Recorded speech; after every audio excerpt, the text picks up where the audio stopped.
Direct News TV. October 28, 2023. Prisoner exchange. Israeli captive families demand answers from Netanyahu.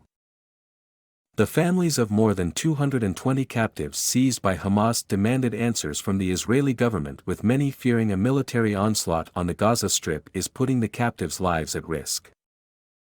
Israeli Prime Minister Benjamin Netanyahu broke off from war planning for a hastily arranged meeting on Saturday with captive families after they threatened to start street protests to highlight their desperation.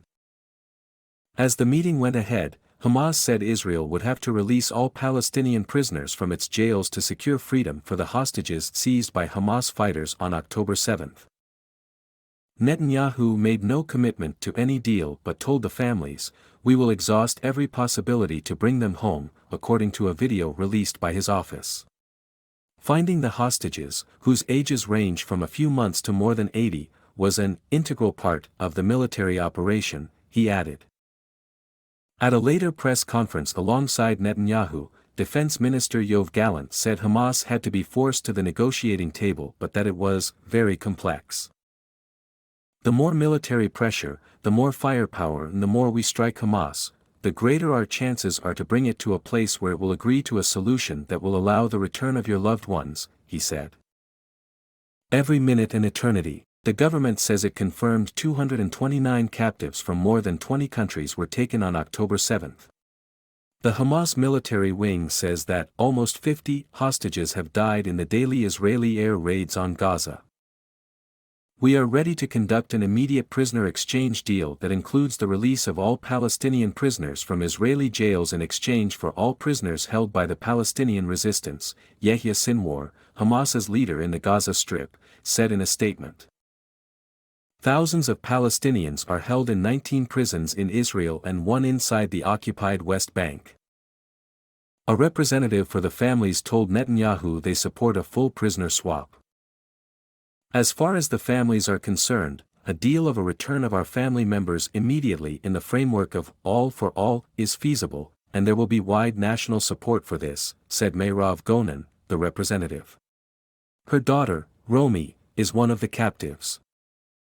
Israeli families are increasingly angry over the absolute uncertainty they face over the fate of the captives, particularly in the heavy bombings, said Chaim Rubenstein, a spokesperson for the Hostages and Missing Families Forum.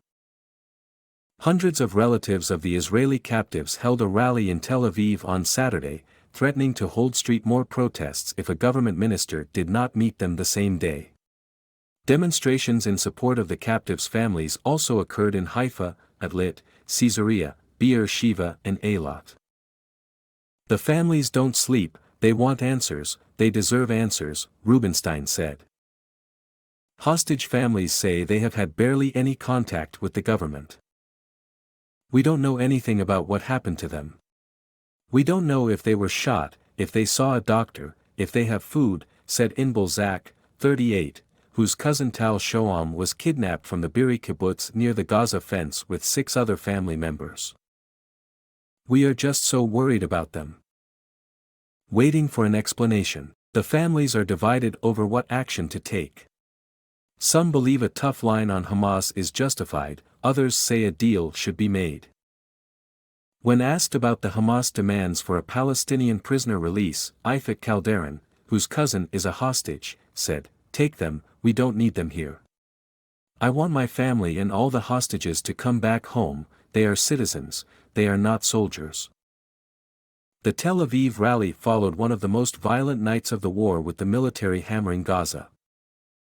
"The families are worried about the fate of their loved ones and are waiting for an explanation. Every minute feels like an eternity."